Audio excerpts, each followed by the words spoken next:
Issues starts now. Tonight, a young boy's horrifying road to recovery. Michael Brewer was doused with alcohol and set on fire. Now, 3 young teens are charged with attempted murder. But what about the 13-year-old boy who allegedly witnessed the attack? Tonight, we'll talk with that youngster's attorney. We'll hear his side of the story. Plus, pot shots from Tila Tequila. The Twitter queen attacks Casey Johnson's family. Tila claims the billion-dollar heiress was abandoned by her family, and she's threatening a tell-all. Why is Tila compounding this family's already excruciating pain? 15-year-old Michael Brewer is still fighting for his life after being brutally burned over more than half of his body. Michael's injuries were so severe, doctors thought he might not survive, but he seemed to make a miraculous recovery. He was released from the hospital just in time for the holidays, but then the excitement was cut short. Michael had to go back into the hospital for respiratory distress.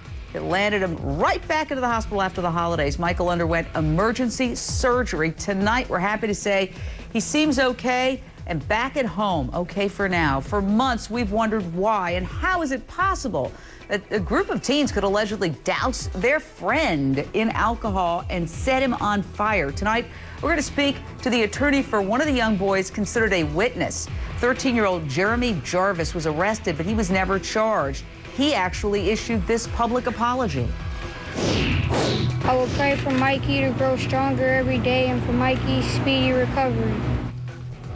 3 of the teens involved in the attack have now been charged with second-degree attempted murder. They are being charged as adults. Straight out to my fantastic expert panel. Also joining tonight, Stephen Melnick, attorney for Jeremy Jarvis. And we're happy to have psychologist Jen Berman. How you doing there, Jen? And the reporter for the Sun Sentinel, Rafael Olmeda. Rafael, I hear you have some brand new details. Bring us up to date. What is the very latest? Well, the latest is that Michael was released from the hospital yesterday.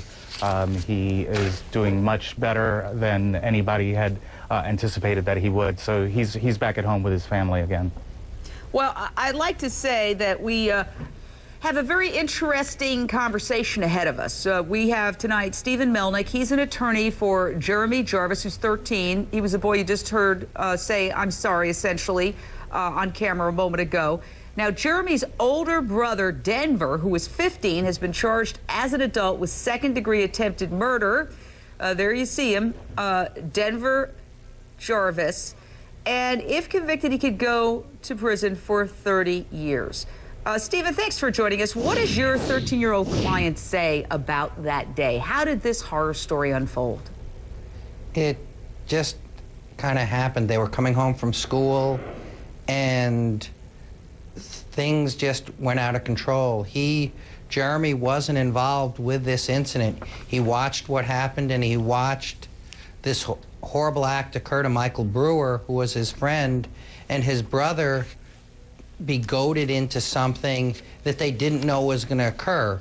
By reviewing all the police reports that we've received, we've seen that none of this was planned, and it just was something that, unfortunately, as you all know, teenagers do things that sometimes without thinking of the consequences, and that's kind of what happened here. They didn't know that the other child was going to light a match or do what he did. And it just appeared that one thing led to another, and it just was a horrible incident that happened. Now, did your client, the 13-year-old boy, try to help Michael? After the incident occurred, Jeremy went looking for Michael's sister. We found this out by reviewing, other witnesses' statements and from hearing from Jeremy. And Jeremy went back there after it happened and spoke to Michael while waiting for the police and the paramedics to get there. So yeah. Well, here's my big issue tonight. I don't know how to approach this, and I'd like the help of my panel, because people have to be held responsible. And this is a horrific crime. And I have talked to the mother of this poor child, and my heart goes out to her. And I'm nauseated by this violence. But yet I look at the picture, the video of these kids, and I realize these are very young teens. And so at what point do we how do we deal as a society with a 15-year-old who is accused of doing something this horrific? And it dovetails with my big issue in that we live in a culture that's saturated with violence. I mean, it's in video games and movies everywhere you turn. So, Jane, my question to Jennifer Berman, the author and psychologist, you know, this attorney is saying they didn't know what they were doing. Is it possible that we're drenched in violence in this society to the point where 15-year-old kids have really lost their touch with reality and think they can just light a match and pour alcohol on a kid and it's just a video game? Well, yes and no. These weren't 5-year-old boys who had no understanding of what was going on. These were teenagers. They're practically adults, so they did understand when you light someone on fire, it burns them, it hurts them, and it can kill them. So we do have to hold them responsible. And I do think we live in a society where we're going to see more and more of this because it is such a disconnected society where kids spend more time text messaging their friends than with their parents face to face. And I think that creates a tremendous emotional disconnect that causes these kind of problems. Well, you brought up the issue of parenting, and Mark Eiglarsh, at a certain point, I think maybe we have to adjust our laws and say that, you know, the parents of children who do this need to be held responsible. Well, I mean, that would be rather difficult. I think we should encourage parents to get counseling if their kids are out of control. But let me just go back to a point that you made earlier. There's no question there's a juvenile system and an adult system for the very reason that kids are different. They tell us that children's brains, their frontal lobes, the portion of the brain that governs reasoning, is not fully developed yet. So they make stupid, even horrific, tragic decisions like this. And so what we have to do is punish them, but at the same time, try to work with them and counsel them so that when they get back into society, they know not to engage in this type of behavior. But Mark, if they are convicted, they have been charged as adults. They're going to be in their mid-40s when they get out. Is that really the way we want to deal with this horrific story as a culture, as a society?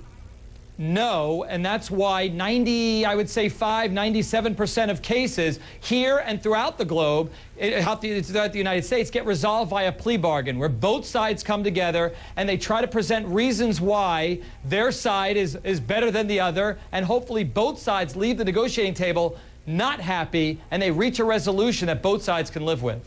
Stephen Melnick, you're the attorney for Jeremy Jarvis, 13, his older brother, once again, one of the kids you were looking at there, charged with attempted second-degree murder. Is there a problem in this household?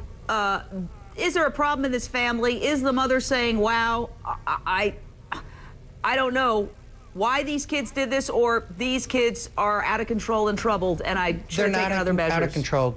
No, they're not. If you look, they had no criminal history. They've not been in trouble before. There's no pattern of violence or anything with these children.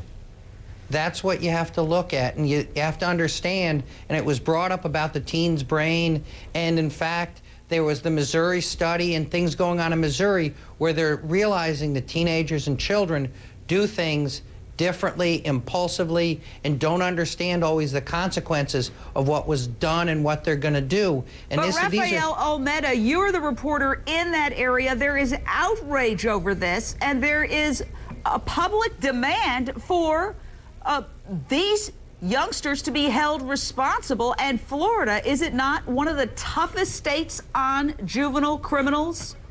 This is a state, and this is a county, where we convicted and sent to prison the youngest defendant. I believe he was 13 years old at the time he was convicted, 12 years old at the time the crime was committed, and he was sent to life in prison. Now, that case eventually worked out differently. He got out and then went back in for something else.